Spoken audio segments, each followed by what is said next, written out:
өлкө аймагындагы болуп өткөн кылмыш, кырсык жаңылыктарын чагылдырган телевизиот программасы. Студияда кызматта Тутан Мелисов, саламатсыздарбы. Сокулук райондук ички иштер башкармалыгынын убактылуу кармоочу жайынын камерасында алдамчылыкка шектелип кармалган 41 жаштагы жаран асынып алды. Бул окуя жана андан кийинки жүргүзүлүүчү иш-чаралар Ички иштер министрлигинин жана Чүй облустук ички иштер башкармалыгынын жетекчилигинин көзөмөлүнө алынды. Окуянын жагдайлары такталып, кызматтык текшерүү башталды. Текшерүүнүн жүрүшүндө тийиштүү кызматкерлердин кыймыл аракеттерине баа берилип, күнөөлүүлөргө чара көрүлөт.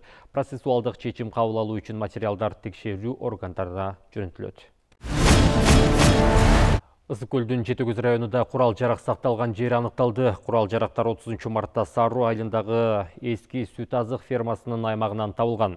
Табылган жарактардын ичинде РГД-5 үлгүсүндөгү 2 кол граната, 2 кулак тундуруучу граната, 4 түтүн бомбасы, снайпердик мылтык, 16 патрон жана Калашников автоматы үчүн 42 патрон бар.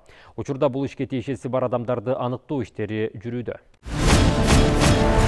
Милиция кызматкерлери коомдук транспортта чөнтөк уурулук кылган шектүүнү кармашты. 15 мартта Ленин райондук ички иштер башкармалыгына жаран кайрылып, ошол эле күнү кечки саат 19:30 чамасында Манас проспектиси менен бара жаткан кичи автобустардын биринде 90 000 сомдук iPhone 13 үлгүсүндөгү уюлдук телефонун чөнтөгүнөн уурда кылган белгисиз адамдарга карата чара көрүү арызы менен кайрылган.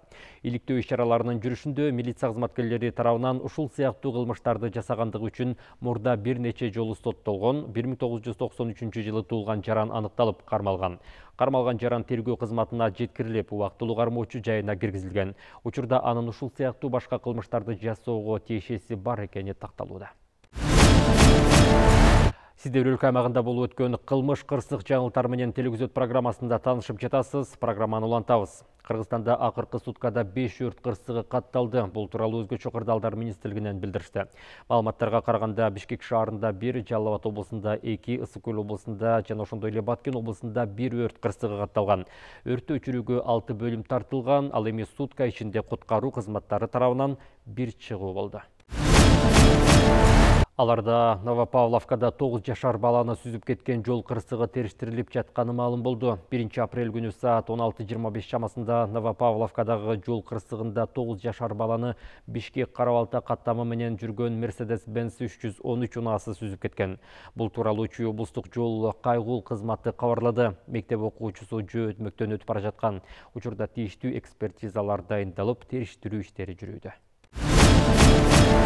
Москвада кыргызстандык жаран Крокустагы теракт жөнүндө сүйлөшкөнү үчүн кармалды. Кыргызстандын жараны боюнча Тышкы иштер министрлиги маалымат берди. Кыргыз Республикасынын жаранына карата терроризмди ачык актоо боюнча кылмыш иши козголгондугу тууралуу алгачкы маалымат Орусиянын компетенттүү органдарынын өкүлдөрүнөн алынган.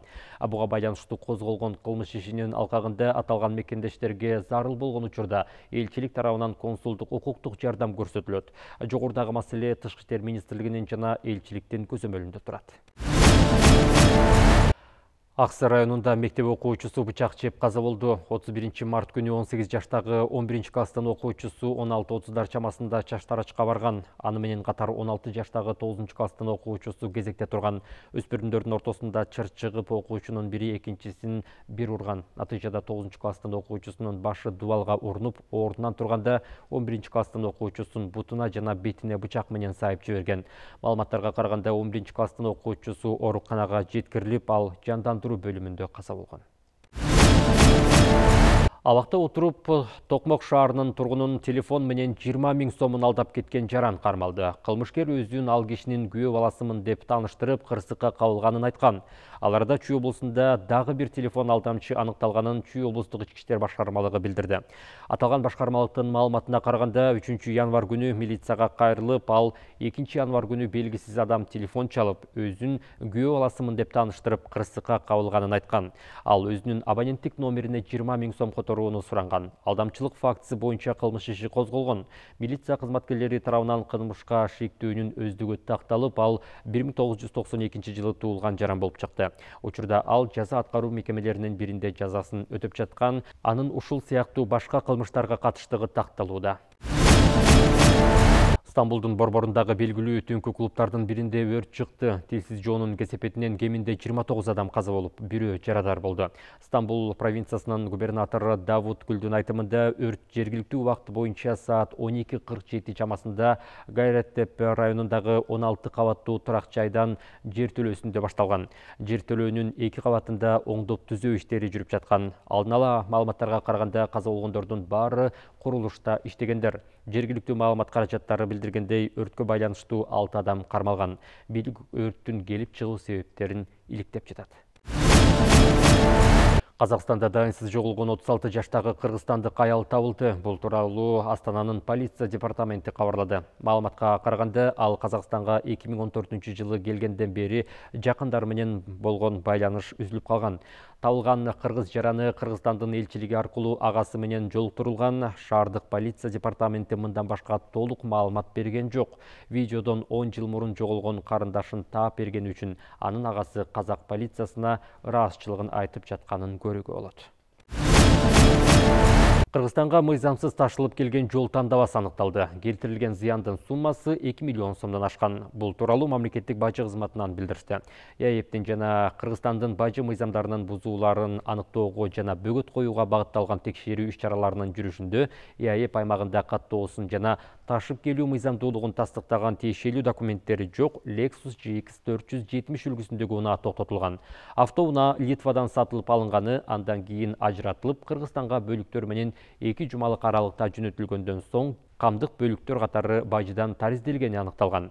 Андан ары 2024-жылдын 25 февралында жаран бул унааны техникалык тейлөө станциясында мыйзамсыз чогулткан.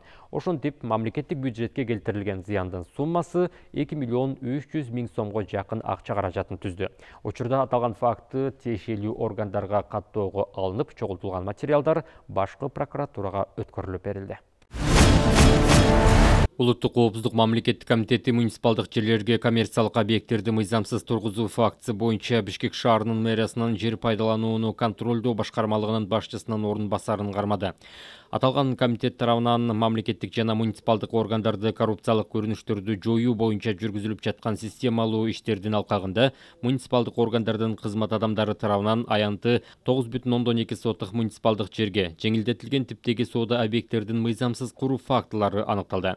Аталган факты боюнча сотко чейинки өндүрүш иштери башталып, анын алкагында мекеменин ыйгарым укуктуу органдардын кызмат адамдары менен тил табышып, 2017-жылы жеңилдетилген типтеги коммерциялык объекттерди тийиштүү ижара келишими жок жана уруксаат берүүчү документтери жок туруп, муниципалдык тилкеге ижарага берүү үчүн мыйзамсыз кургандыгы такталды. Ошол эле учурда мыйзамсыз соода объектилерин жашырып, колдоо көрсөткөндүгү үчүн Бишкек шаарынын мэриясынын жер пайдалануу контролдоо башкармалыгынын жана башка ыйгарым укуктуу мамлекеттик органдардын кызмат адамдары системалуу негизде акчалай сыйакы алышкан.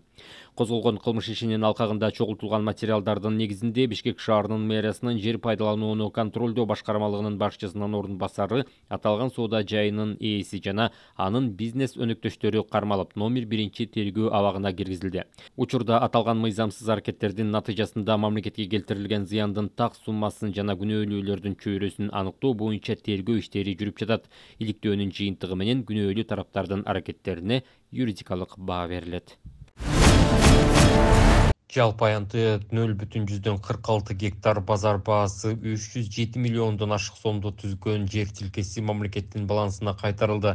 Айтсак, учурда УКМК мыйзамсыз берилген мамлекеттик жерлерди кайтарып алуу боюнча атайын иш жүргүзүп келет. Иш-чаралардын алкагында Ош облусунун Араван районундагы стадиондун жер тилкесин жеке менчикке мыйзамсыз өткөрүп берүү фактысы аныкталды. Тактап айтканда, 2001-жылы Араван айыл өкмөтүнүн айылдык кеңеши тарабынан лицей жана спорт комплексин куруу үчүн Араван айылындагы жалпы аянты 0,46 гектар болгон райондук стадиондун жерин жеке жактарга бөлүп берүү жөнүндө чечим чыгарылгандыгы такталды. Анын жыйынтыгында тергөөгө чейинки текшерүүнүн жүрүшүндө аталган жер жана анын аймагында жайгашкан спорт жана билим берүү мекемелери мамлекеттин балансына кайтарылды. Сиздер өлкө аймагынан алынган кылмыш кырсык жаңылыктар менен тааныша алдыңыздар. Сиздер менен кийинки эфирге чейин коштошом. Аман туруңуз.